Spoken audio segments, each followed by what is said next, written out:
Number 12, यदि a तथा b का औसत a के power n plus 1 plus b के पावर n प्लस 1 बटा a के पावर n प्लस b के पावर n हो तो n का मान क्या होगा। तो देखिए a तथा b का औसत निकालेंगे तो कितना आ जाएगा। तो औसत होता है संख्याओं का योग बटा संख्या। तो यहाँ दो संख्या है, एक है एक a है और एक है b। तो इन दोनों को जोड़ेंगे और कितना है तो 2 है, तो 2 से डिवाइड कर देंगे, औसत इतना आ गया। और ये कह रहा है कि औसत है जो इतना है, मतलब ये दिया हुआ है औसत, ये बता रहा है कि औसत है जो इतना है, मतलब तो दोनों औसत हो जाएगा जो बराबर, क्योंकि हम निकाले हैं जो औसत आ गया a प्लस बी बटा 2 आ गया, और इसका औसत है जो अलग है दिया हुआ।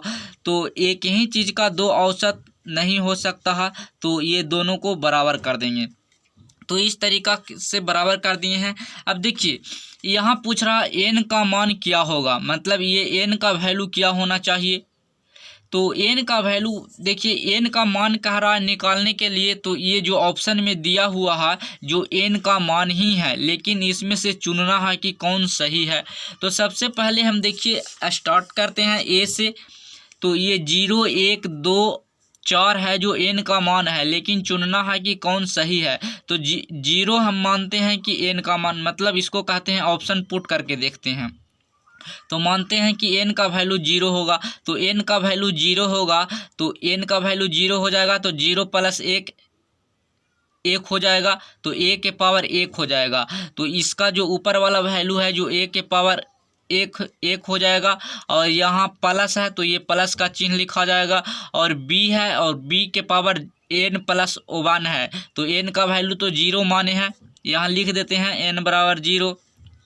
तो n का वैल्यू यहाँ 0 माने हैं, तो 0 हो गया प्लस 1, तो b के पावर भी 1 हो जाएगा। और नीचे ये जो बाटा में है, ये बाटा में a के पावर n, तो किसी भी संख्या का पावर 0 करते हैं तो उसका वैल्यू 1 आता है। तो n का वैल्यू 0, तो a के पावर 0 करेंगे तो 1 आ जाएगा, और b के पावर 0 करेंगे तो 1 आ जाएगा। तो ये आ गया है जो इसको सोल्व करने पर n का मान है जो 0 रखने पर इतना आ गया। अब इसको देखिए ऊपर वाला वैल्यू है, तो पावर 1 को ऊपर लिखें या नहीं भी लिख सकते हैं, लिख भी सकते हैं। तो देखिए नहीं लिखते हैं यहाँ पर, तो a प्लस बी हो जाएगा, और नीचे है जो 1 प्लस 1 जुटेगा तो ये वाला वैल्यू आ गया n का वैल्यू 0 रखने पर। तो देखिए ये औसत और ये औसत है जो आपस में बराबर हो गया, तो हम कह सकते हैं कि n का मान 0 है जो सही है। और वहीं एक हम n का मान अगर 1 रखते तो क्या हो जाता, यहाँ पर 1 और 1 2 हो जाता, तो a के पावर 2 हो जाता यहाँ, तो a के पावर 2, और यहाँ पर भी b के पावर 2 हो जाता, तो यहाँ 2 पावर में, यहाँ 2 पावर में, और यहाँ हो जाता a प्लस बी हो जाता। तो यहाँ वैल्यू है जो, क्योंकि यहाँ 1 हो जाता और यहाँ 1 हो जाता पावर में, तो a के पावर 1, तो a प्लस बी हो जाता।